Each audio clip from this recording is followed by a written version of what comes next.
Yo, close my Welcome to the door. Diary of Bring me my Dating Over 50 phone. with Tanya R. Lewis, the hottest dating show on social media, hosted by the sassiest model of them all, Tanya R. Lewis. Are you 50 and single, dating or waiting to mingle? Be a guest on the Diary of Dating Over 50 with your host, Tanya R. Lewis.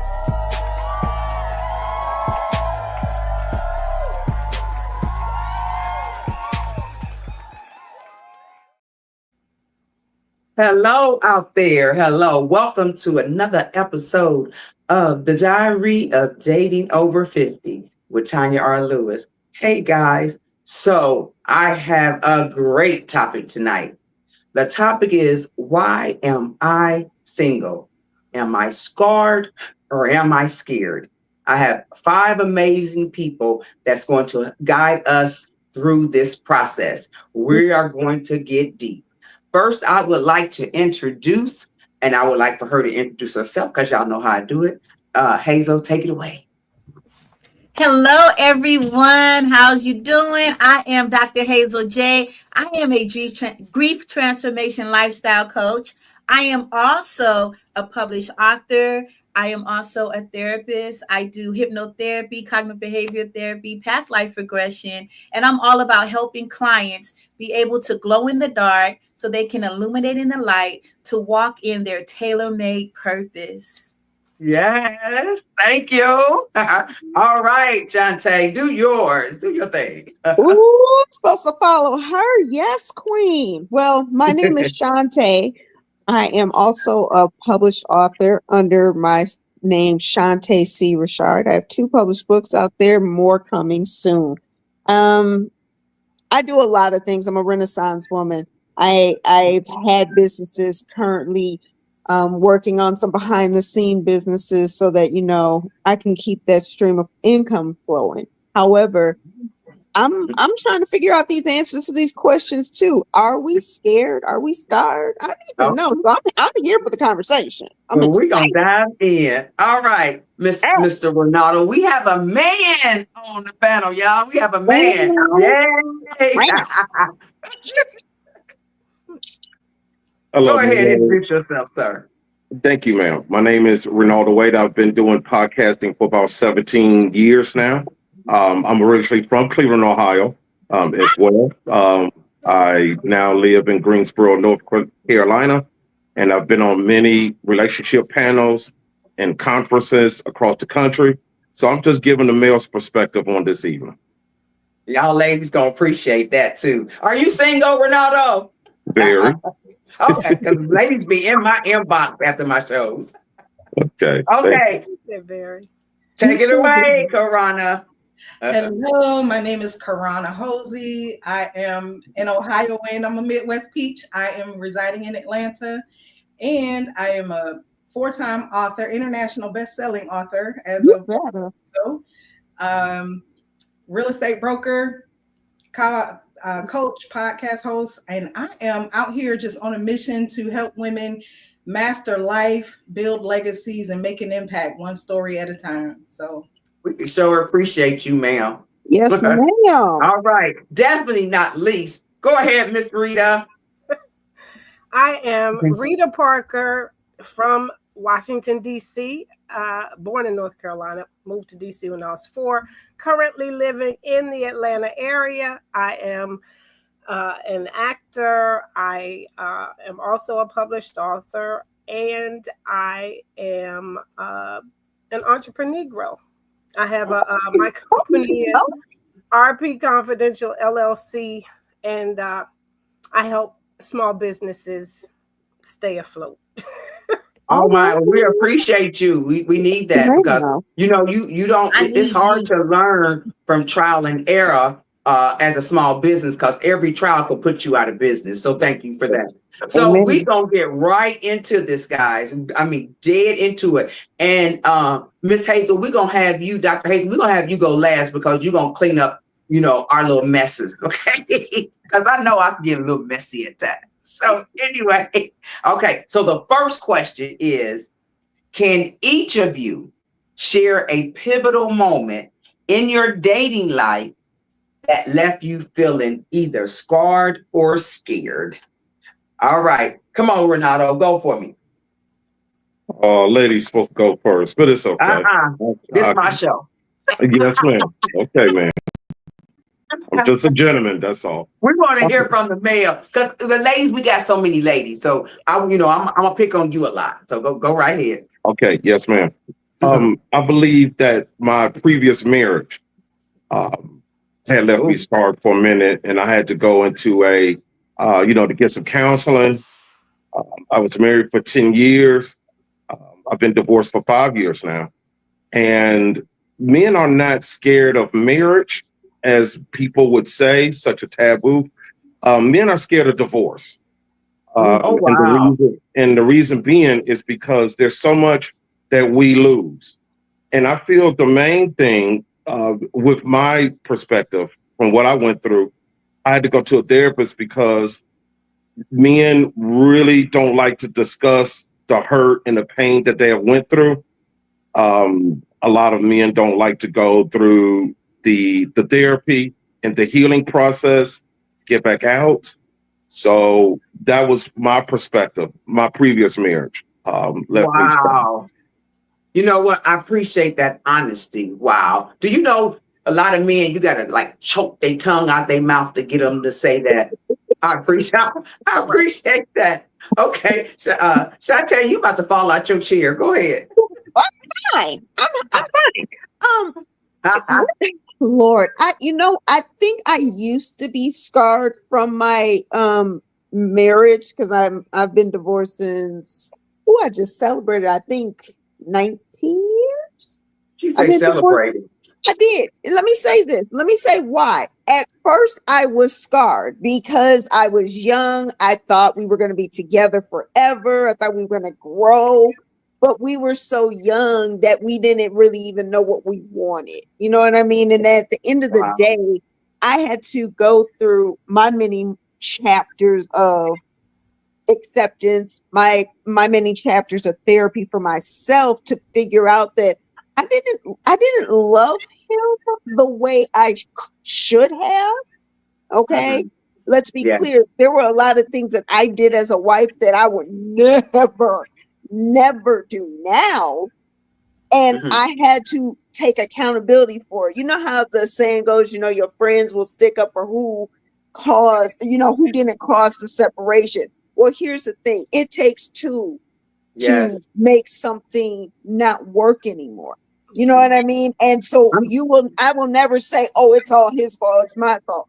No. We actually had a conversation. I think I was trying to be pleasant. Let's be clear. Now I have some moments.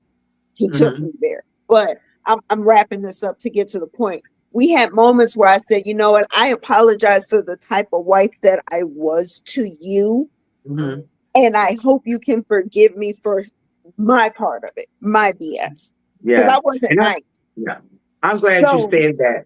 Yeah, I mean, you have to, if you first off, if you're going to go into something moving forward, you have to own your stuff. Yes. That's it.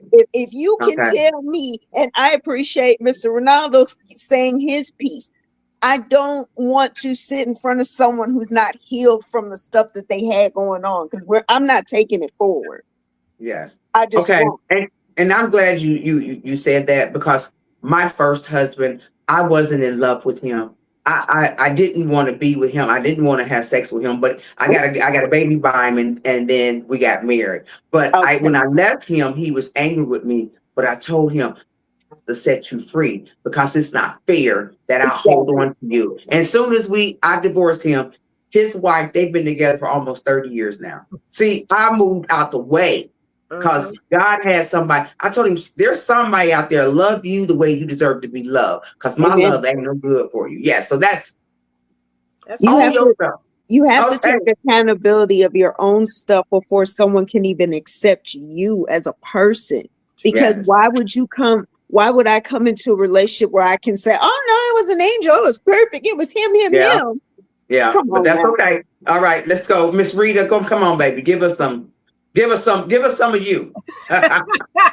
Well, okay, so I was married 18 years and have been divorced now longer than I was married. But And it wasn't all bad. It was just, we just went in different directions. We're still friends today. But the relationship that scarred me was I was engaged, and I was with him for about 5 years.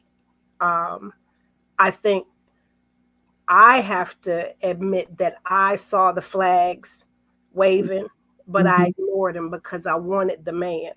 Yes. We do that often. I wanted to be with that man, even though he showed me who he was.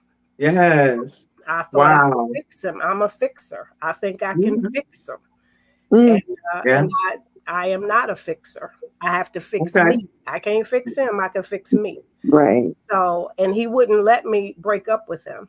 When I wanted to end the relationship, he was verbally abusive, not physically, but verbally abusive. And I have been physically abused in the past. So I was already scarred, but his verbal abuse scarred me even more. And I tried to leave, and he threatened me if I left.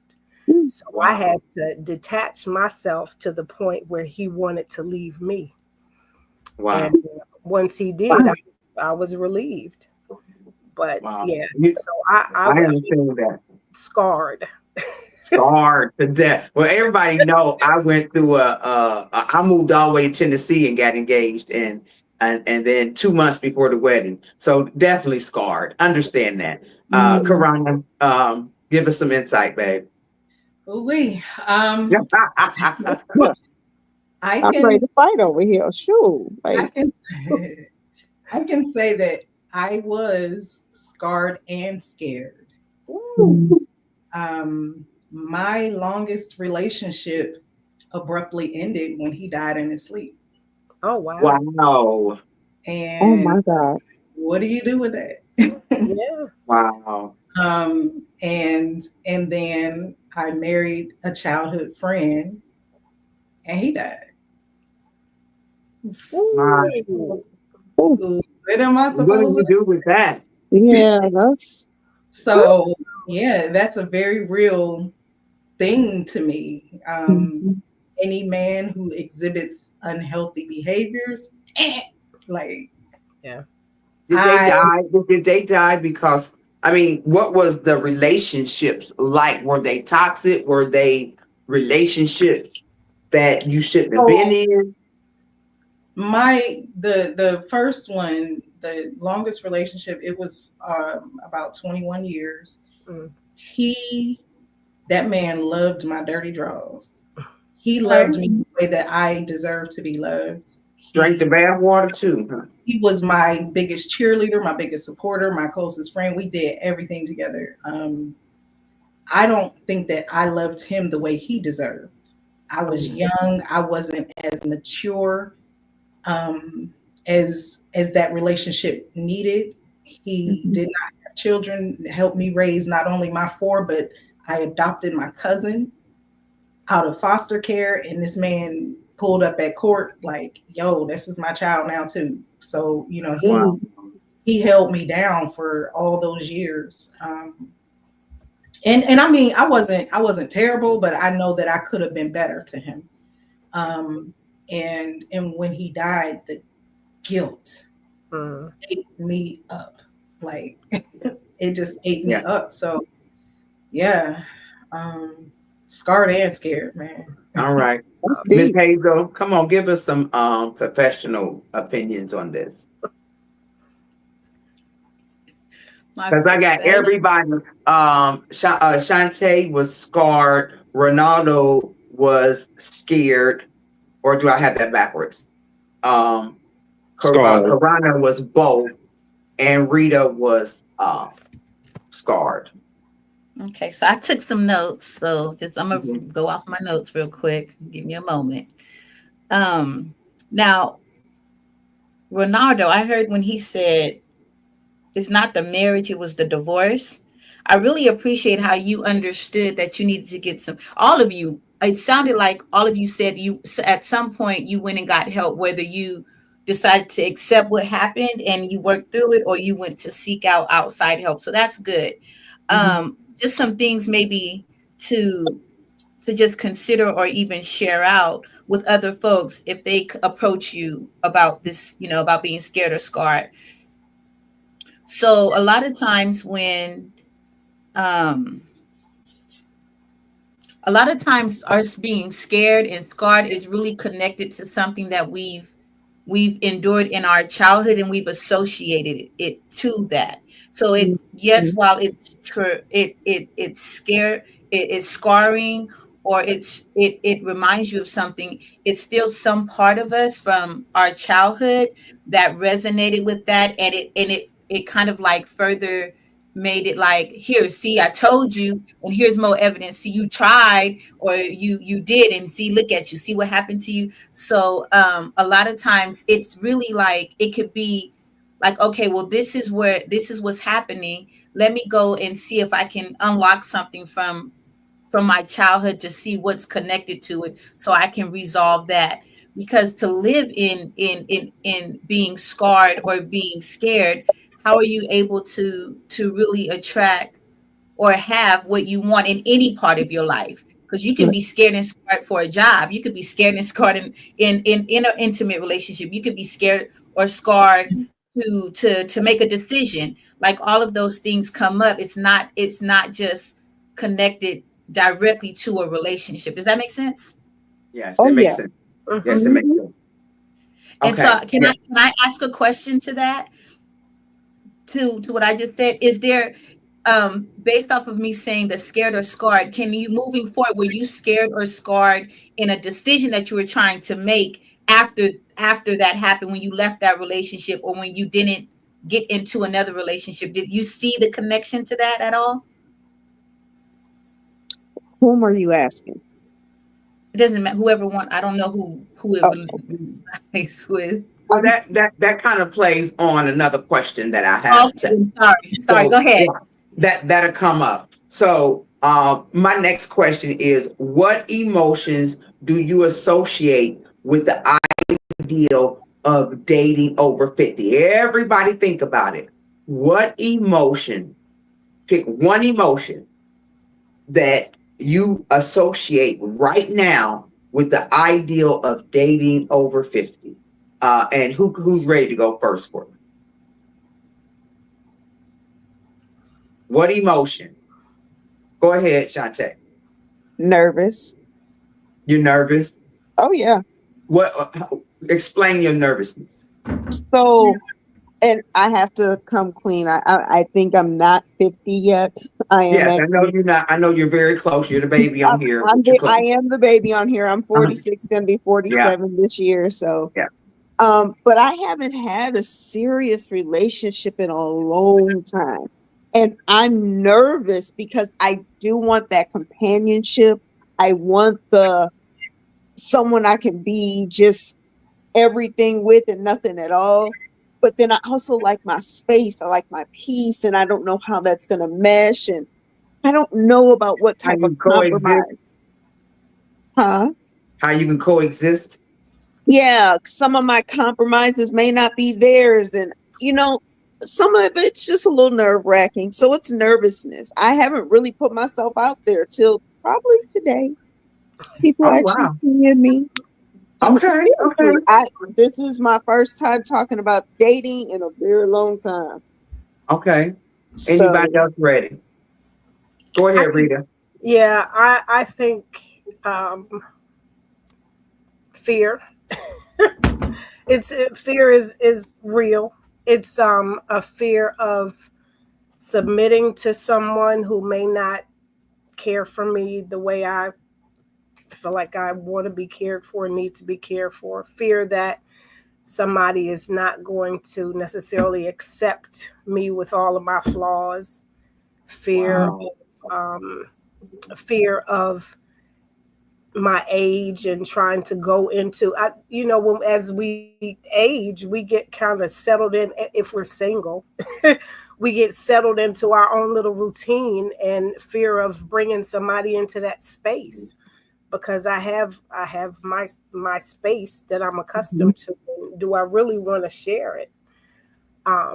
Or would I be content to us have separate spaces? and try to. Yeah. I could be the wife that has my own house and he has his own house, and we Yeah, come. like Cheryl Lee promise you. Ralph. Yes. I promise you, that is what I said too. I'm like, You know look, what? we can When, look. when I was on the panel of dating in Atlanta, a lot of guys felt that way. They Yeah. felt that way, not giving up their space, you know, and at our age. But I don't want to die alone, but I do like my space. I mean, how yeah. about, can we have a townhouse? No, matter of fact, can we have a duplex, right? We both have one side, but then when we want to spend the weekend with each other, we'll go ahead and Airbnb the other side out. Let's make this work. Let's talk about this, honey. If it don't It's all make about money, it don't having make an sense. understanding. It's all about having an understanding. Yes, it's about Karana, go. What is your emotion? Excitement. Okay. I am. What's your emotion? Go on and give it to us. Yes, I'm excited. I'm so open and ready for all the things. I am in love with love. You sound like me. Yes, I absolutely believe in it. I've never been scarred to the point of bitterness. Like, I have this buoyancy, this resilience when it comes to love. I've never, ever, ever given up on love. I don't care what I've gone through. I always believe in love, and I am so open to new experiences. Now I am, content in my space, but I'm open to that. You're gonna share that beautiful wall right there. You're gonna come in there and he's gonna be laying on your couch with his shoes on. And this is my dedicated home office. We will, and I'm an empty nester, but we will buy a house big enough that he can have his man cave and I can have my K cave. Yes, I believe in that too. Yeah. I do. Renato, come on. What is your emotion? You know, I love all of the answers that the queens have gave. It's refreshing to hear, someone said that they're excited. Yes. I'm more hesitant to do it. Ooh, that's a good one. And that's speaking from a male's perspective. And the reason being is because we have more years behind us instead of ahead of us. Yeah. So as the man is willing to give stability, we want the companionship. We read the scriptures that a man should not live alone. I'm hesitant, and I'm hesitant because after my divorce, I worked very hard to excel. That's what men do. We take that energy and we put it back into our livelihood, our work. And now that I have built on that, and I'm doing even better now than I was when I was married, I'm quite hesitant because I don't want to waste the time.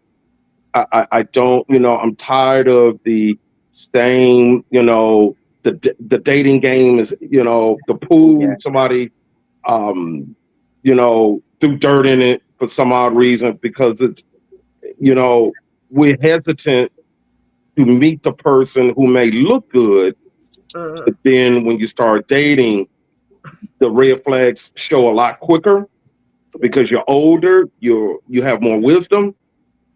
And with that, I'm kind of hesitant. I want to do it. I'm excited to be back single again and being out in the field. But once again, the hesitation. And that women don't like hesitation because women want, hey, just give me the straight answer. What we're going to do? How we're going to move forward? But a man wants to do that as well. But as we build up emotionally our intelligence, we don't want to go back into it and then be scarred again, like reopening that wound. So that's my perspective there. Okay. So, Hazel, your question is a little different. Can you shed some light on how these people, in a quick synopsis, I know you probably need more time, but just in a quick synopsis, how can we now, me, Karana and I, we are in love with love. We ready right now. Okay, I'm ready right now. I'm ready for a relationship. Come on in. Let's do this. Da da da da. Okay, but I mean, there's probably a little fear out there. But how do we get through this? How do we get through? How do we overcome this? So I was taking some notes. So I'm just gonna read what I put to keep it short and sweet for you. Really, it's boiling. It's really deeper. It's really being able to identify that there's deeper emotions connected to it, right? So it's what it really boils down to. It can be anxiety, it can be tension, it can be shrinking inside, the fear of surrendering control, the fear of trusting deeply. It can be the grief of carrying that invisible weight of shame that's associated, like I did it before and it didn't work, and I gave this part, or I let this part go, or I knew he wasn't the one, but I came up with an idea that he was the one or that she was the one, and I still gave it my all, and then here I am again. Like, and to Ronaldo, it's, man, I'm better, like the big picture outside looking out, I'm better and bigger than where I was. Like, what if I don't do, what if I do the same thing? So then it becomes, do I trust myself in my decision when I'm picking the right person? But in order to trust yourself, right, you have to know that no matter what the outcome is, it was the best decision that you made at that time. And then learning how to shift the perspective, like, you know what, hey, it didn't work. It didn't work. It didn't work for you. It didn't work for me. Well, let me find some beauty that did come out of it, because actually, regardless of whatever happened, right, how ugly it was, how traumatic it was, the reality is when you begin to heal and you are healed in that space, you find an appreciation for it. And that appreciation allows you to say, you know what, I wouldn't be as amazing and awesome as I am had I not went through that experience. Does that make sense? I wouldn't have what I have right now if I didn't go through that experience. So really, I ain't mad. I understand. I love that. This happened to me, honestly. It didn't feel good when I went through it. It didn't feel good trying to rebuild, but I'm grateful. I'm so grateful. Yes. Well, let's stop right there. That's that. You did that. You know what? You helped me right now. Yeah. You know what I'm saying? You help me right now, because those are our decisions. It's the best decision for us right now. So now we're going to lighten it up a little bit. Okay. So now I want to know the answer to your preference. One, your preference back then, and do that preference matter right now? And I'm going to go first, because my preference is I don't do short men. And there have been men that told me, you gonna miss out on your husband because you won't do nobody the same height as you. And I said, you're probably right. I probably done missed out on him already. Yep. So that's how I just did an example for you all. So Ronaldo, go for me. Give me a preference that you had back then before you got into your 50s or over, in your 30s and 40s. It had to be, she had to be slim. She had to have a flat stomach. She had to be sassy, you know, and then now, do that matter? Well, my preference wasn't skinny so much. She had to be thick. I like my lady thick. So even back then and even now, it's been like that all my life. So it's something about the skinny. Ronaldo like a thicker than a snicker. I told you. Wait a minute. He would have loved me 3 years ago when I was round and abound. Okay. Okay. Come on, Karana. What was your stuff back then, and what is it now? I am a consistent creature of habit. I love me a black man. Oh, chocolate. I love chocolate. And let me tell you something. Pecs is my kryptonite. Who? Pecs, a man with muscles. So you ain't gonna take a man that right now that don't have no pec, no muscles. That wait a minute, listen. He can be an amazing man, and you won't even talk to him. Yeah. But you asked about preference, and I didn't say I won't. But that's okay. But now that's not so important. A chocolate man with pecs is gonna turn my head every time. But that's not so important today. Is that what you're It saying? still is, because if a man doesn't take care of himself, if he's sloppy, mind you, I done buried too. Mm. So Mm. I'm looking at how you take care of yourself. Okay. Okay. So it's Miss Rita. Okay, Miss so Rita, what was your kryptonite, as Karana said, and do you have to have it today? so my kryptonite was, or my preference was the 3 B's: big, black, and bald. Mm. That was always that was what caught my attention immediately, was big, black, and bald. And I still that's probably who would attract me, right? But I don't have that. I like a man with a little fluff. I like Okay. I want something to hold on to. Yes, ma'am. Okay. Shantae, what's yours, darling? Oh, I'll be forgetting that people can see my face. Yes.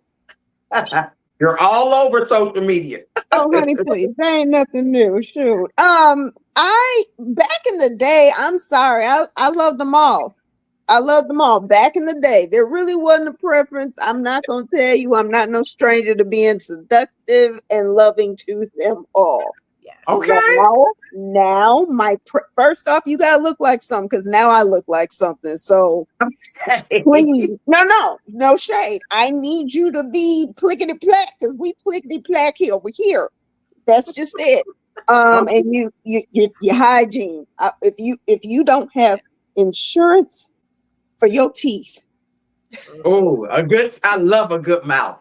Trying to see, because if you smile at me and I'm like, hey, what's up, Zaddy?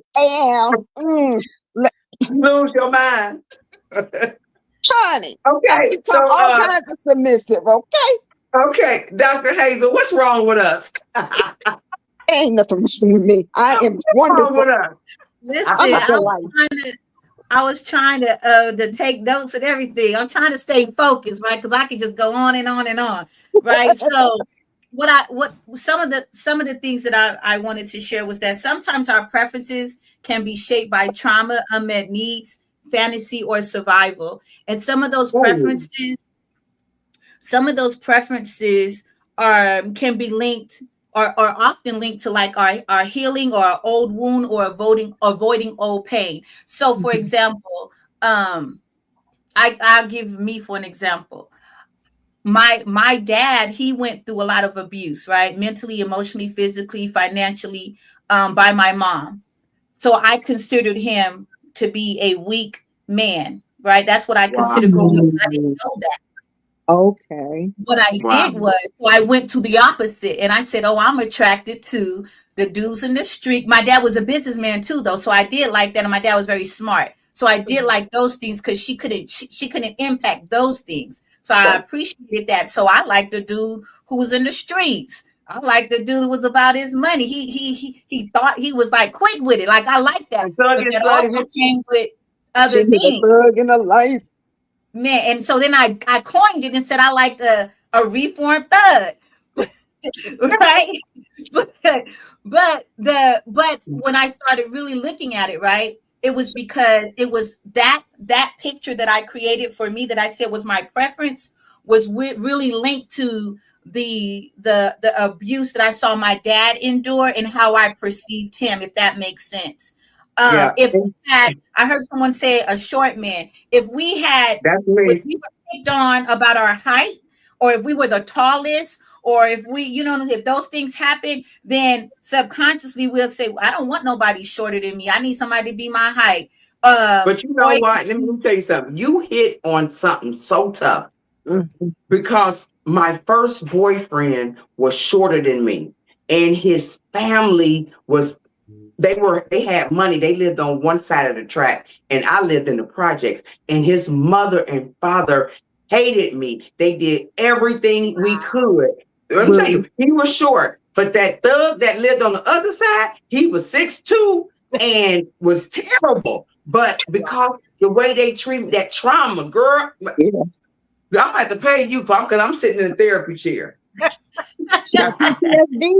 PTSD from dating. I'm telling you, it's real. Okay. and So, and go ahead. and with that, it can be that, you know, a lot of times our surface traits, like the money, the looks, the attention, it goes really deeper to the part of it being safety, being respect, being consistency. So if those weren't fully met in our childhood or in an experience where we thought we've given a more of us than we initially wanted to because we felt safe and vulnerable, then that will begin to impact us in our preferences too. So like I remember, and then I'm a hush. I remember my high school sweetheart was fine. Everybody wanted him. Every Mhm. female wanted him. It was like, why he even want you? Like they wanted him. And while I loved him and while he saved me when I was homeless and all these things, we were high school sweethearts. While all of those things happened, he still cheated on me. He still dogged me out. He still did all those things. And so what did I say? I'm gonna get me an ugly dude. Okay. I'm gonna get me And an make ugly you dude. cute. No, not that ugly dude. Because I Okay. made the assumption that an ugly dude would treat me better than a fine dude. Whatever Yes. I thought Yes. at that time in my young age, what a fine dude wasn't an ugly dude. Everybody's beautiful in their own way now, but you know, there's still preferences, right? Right. I Right. chose someone who was totally opposite than what I had gave myself to, and that dogged me out. So I said, I'm gonna go to that. But what I realized, it ain't even about preferences, really. What it is about energy. You attract what's in you, or what Yeah. if it's Yeah. open or if it's healed, that's what you're attracting. So if you don't like that's what's coming to you, then that's a clear indicator that very thing that you don't like, that's something within yourself that's unmet, unhealed, that you got to start working through so you can attract something different because it's energy. Mhm. Okay. So now we're gonna go on to our children. Okay. Let's see, how do our children affect our confidence in dating? Or do they give us good confidence in dating, or do they hang on to that last relationship and they just don't want nothing to do with anybody that you seeing because they know it ain't gonna last? Yeah. Boy, am I getting deep? We gotta talk about the babies. Rita, go, because you about to fall out your chair. What your babies think? It's fun. They like, Mom, find you a man.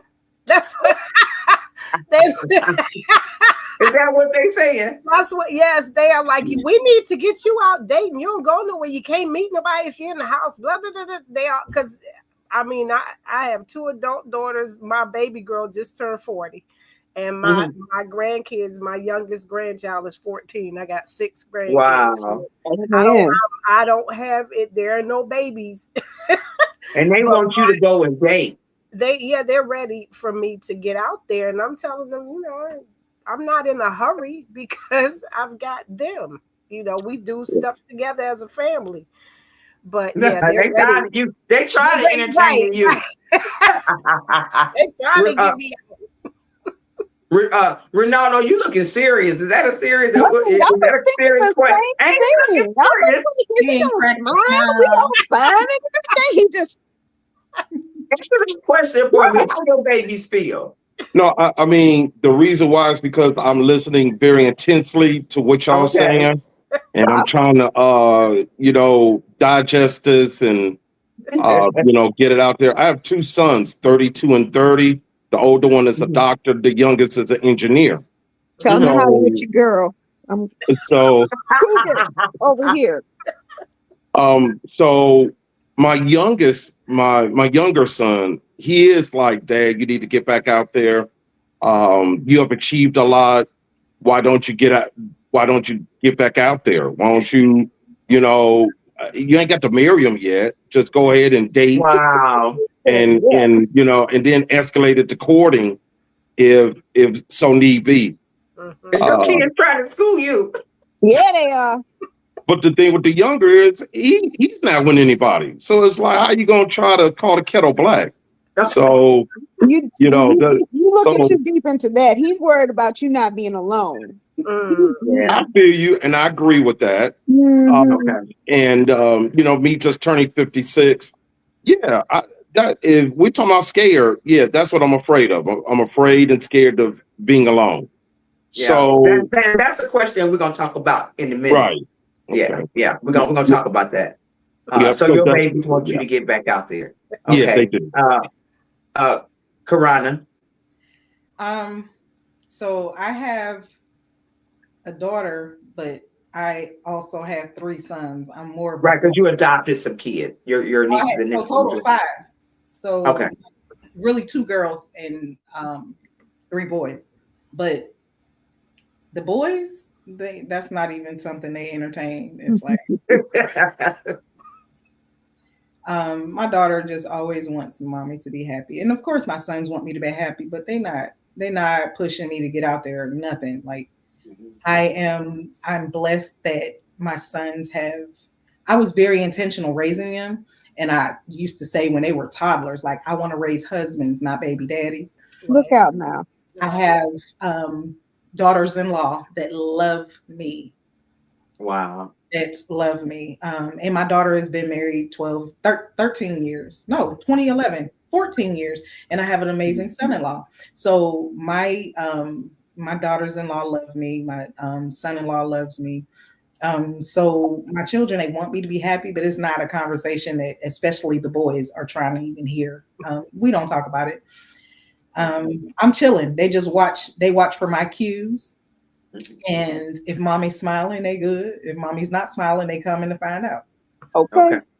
Okay. All right.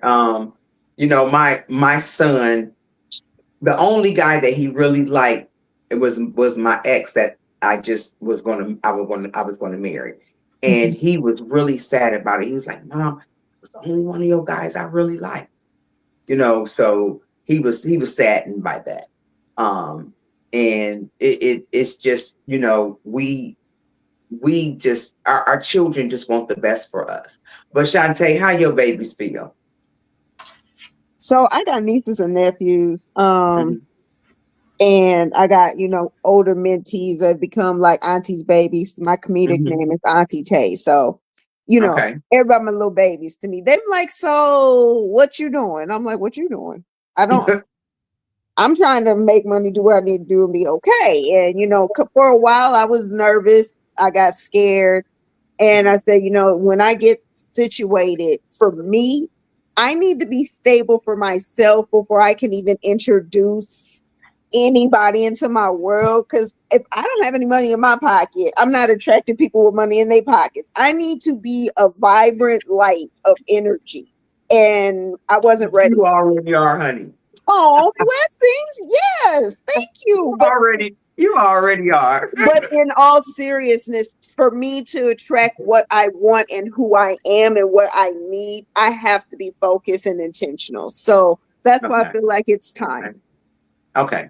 All right. So, Dr. Hazel, give us the secret so we can go on and find somebody. Tell our kids we're gonna bring home and bring somebody home to our children. Tell us they're around the corner.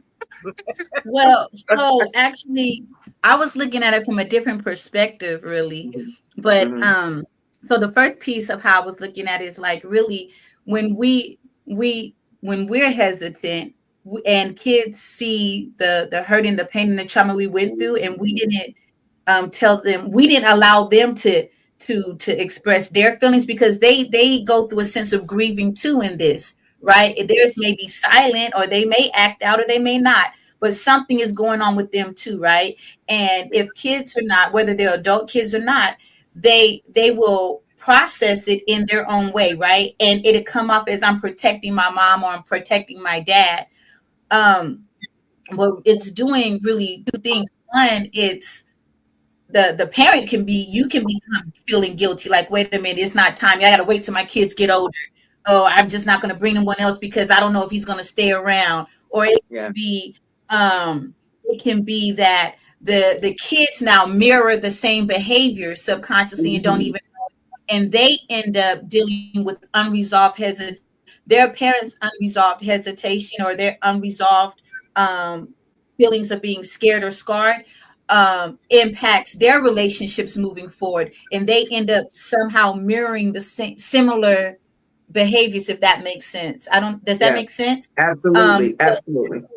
before you even get into having a relationship with anyone, have the conversation with your children, whether they're young or adults, and say, hey, you know what I went through wasn't good. And what you experienced as I went through what I went through wasn't good for you either. But guess what? I'm great where I am now. It's okay. And when it's time for me to move on, or time for me to have someone, I will. So don't worry. I'm not going to die alone. I'm not going to be in your business. I'm not going to try to have you be my friend. I don't know about that. No, it's okay. Don't do those things in that way. It's okay. Mama is good. Dad is good. Like, I'm good. Thank you for your care. Right. Right. The other piece to that is I heard someone say, money. We come up with these, they're facades. We make up excuses. They're excuses. We make up excuses on why we're not moving forward. Oh, I need more of this. Oh, I got to get my body in order. I got to get my money right. I got to get, you're going to be got to get in. When you going to stop trying to get and just let it be. If you really want a relationship, you stepping on our toes, man. You stepping on our toes. If you really want a relationship, then that what they say, where you spend your time at is what you get. So if you ain't spending your time in working on your own personal relationship, money doesn't enhance your relationship with yourself. It doesn't. God is going to give us everything that we need, and what we want, we can ascertain that too. But if we're missing a link to it, maybe in our wealth, the tangible of wealth, maybe that is going to become because we have our helpmate, and maybe he's the one, I get to be his helpmate, and he's positioned, or we're positioning together to ascertain that big picture that we want. Maybe, I don't know, right? But if we keep what we're doing ain't working. So if I've been saying I want a relationship for the last 10 years, and I'm like, hey, I'm trying to get my money, I'm trying to get this by, I gotta get this, I gotta get this. If I keep saying that and I still ain't got what I keep saying I want, do I really want it? Do I want it because somebody said I have to have it because I'm getting up in age, or do I really want it? And then what is my value? Like, what has more value? What weighs more to me right now? And being completely honest with myself. Like, even I heard somebody say about your own space, right? And I was thinking about that too, because I really want to be, this is what I said, I really want to be married. And I love the idea of being in love. My sister says, oh, you love the idea of being in love. I do. Now, I had to really check myself the other day, though. I said, but wait a minute. I've been sleeping in my own bed by myself for almost 14 years. Do I really want to? I get frustrated with my 2 boys. Like, do I really want that? Is it possible to where we can have our room? We can have our room together, yes, and then he can have his space, I can have my space, and we gotta understand it. Yeah. Okay. So let me go to the next question. That's a good one. Do you really want a man? Do you really want one? Yeah. So the next question, this is our last round. The next question is, are you scared of living? Because a lot of us, besides Shantae, the baby, we don't have a whole lot of years left in front of us. We got more behind us. And death scared me. I don't know about nobody else, because I want to live forever. I want to see my grandchildren, my great. And I know that ain't possible. However, I try to live my life out loud. Okay. But is anybody worried about being alone for the rest of their life? I want you to express and tell me how you feel about that.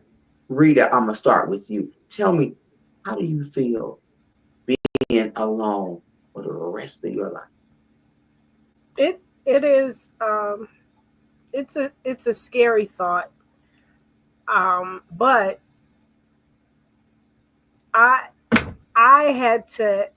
have to accept the fact that if God don't send me a man, I ain't gonna have another one. Because we have to, acceptance is the key. But how do you feel right now in that? Right now, I would like to be in a loving relationship. I would like to have a companion to live out my life with. I would like to retire and have someone to travel with, to enjoy the rest of this life with. I would. I am scared because it seems as if there are a lot more single women than there are single men. Yes. And I am not interested in sharing. So Okay. So yeah, it is a scary thought. It's scary. It's scary. And So- I think I'm the oldest one on this panel. So I'm yeah. So, Karana. I do not feel fear in this space. I am single by choice. I used to say I had a roster, and everybody had their role, and so I could just deal with who I wanted to deal with on what level I wanted to deal with them. Mhm. Then it just got to the point where I was just like, I just want to chill. I just want to really lock in on my goals, and so I am choosing to not date. I'm ready now, but I had chosen, and I'm waiting. So I don't think that I'm scared of that. I'm definitely, so I don't know how, well, y'all probably don't know my story, but I've been on my deathbed 3 times. So death doesn't scare me. Doctors have written me off and walked out of my hospital room. So what else am I supposed to be scared of? Nothing. Wow. Nothing. So no, I'm not scared of that. Being alone is great. I get my best ideas when I'm by myself. Okay. All right. Ronaldo, what about you? That's powerful, as to what she stated, because I'm afraid to meet somebody like her. Why are you afraid to meet somebody like Karana? No. She's a sweet person. Hey, I really, when you talk about what men want to do, because you're speaking with a different, gender. Men, we, we don't want to be number 2, number 3, and isn't that something? Because when you look at the double standard, they have number 2s and number 3s. I love the fact that she was, transparent with it. I'm more afraid not of being alone, but going back, like I stated earlier, like opening those wounds again of going all in, and you put all your emotions and your feelings in this person, and then that person just feels that any time they could just get up and leave. Yeah, but you're not you're not scared of being alone. Is that what you're saying? No, I'm not. I'm more afraid of disappointment. I'm more afraid of I'm more afraid mostly of breakup. We too old for this. Like y'all said earlier, look, just be transparent. What we're gonna do? Are we gonna get married? Are we just gonna be sidekicks? Are we gonna be companions? What we're gonna do? Yeah. And that's what I'm afraid of. I'm afraid that people in the future, who I deal with in the future, they're gonna come up with lies. They're gonna come up with excuses as to why they really don't want to fully commit. Okay. That's what I'm afraid of. All right, Miss Shantae. Am I scared to be alone? No, I'm not scared to be alone. Do I want to die alone? Absolutely not. At the end of the day, though, I'm at peace. Whatever is supposed to be for me, I'm helping what I would like. Put my good energy out there and make sure that I do the work on making it happen. I can't meet nobody in my bedroom.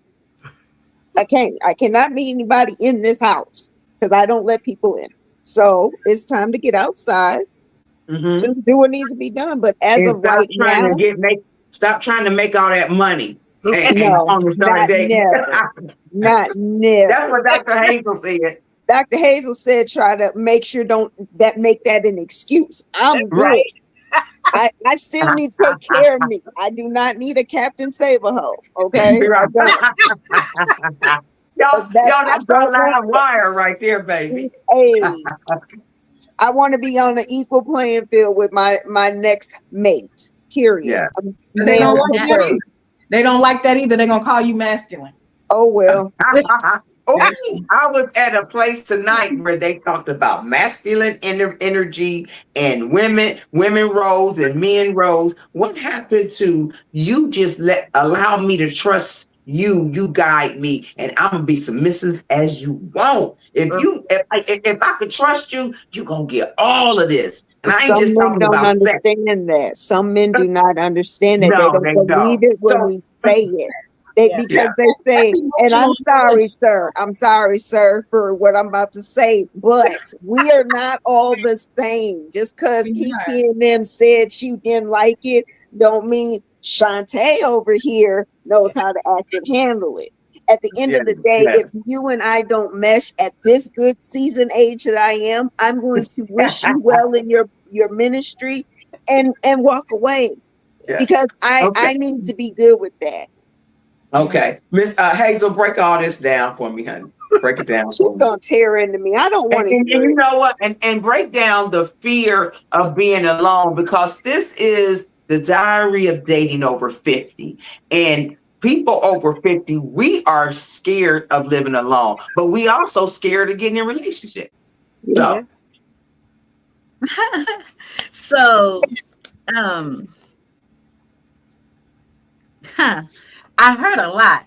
So one of the things, oh my gosh, it was just so much. It was something that she just said, and I was like, oh my gosh. Oh, well, no, you said the roles. Let me just say the roles real quick. So women, so I think that masculine energy, like I really believe in, now this is my bias, I really believe in women being women and men being men.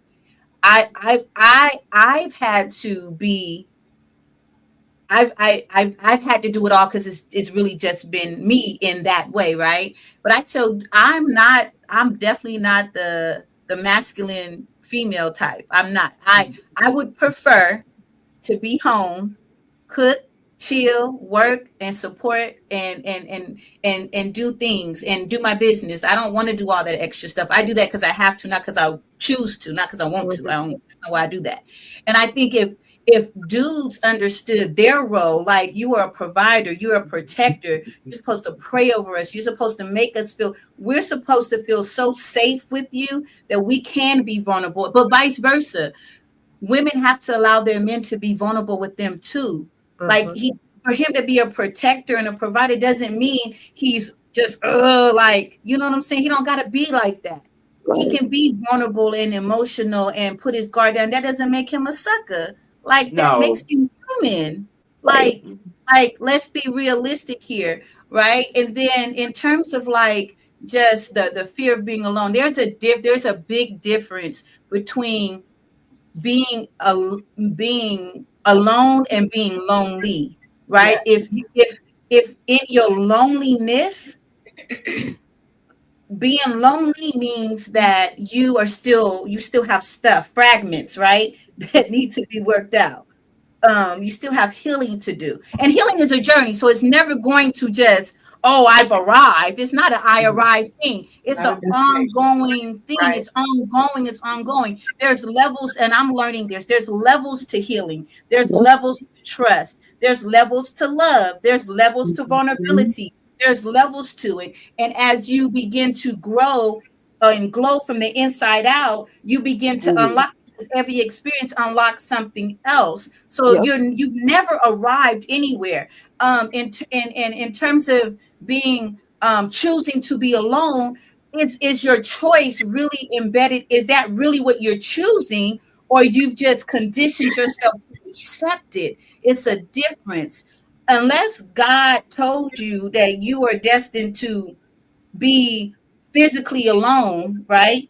You're not meant to be alone. But we accept things as because we're just like, well, you know what? It's kind of like we when we scapegoat God. Well, if He wanted us to have it, then we would have had it. If He didn't want us to go through it, then He wouldn't have put us on it. But that's not really true. It's true to a certain extent, right? But the reality is there's still stuff you got to do. So if God has a man or a woman out there for you, how are you going to see him or her if you're still holding on to the baggage, if you're still holding on to those beliefs that well, they might take from me, or I might get hurt again, or I might not.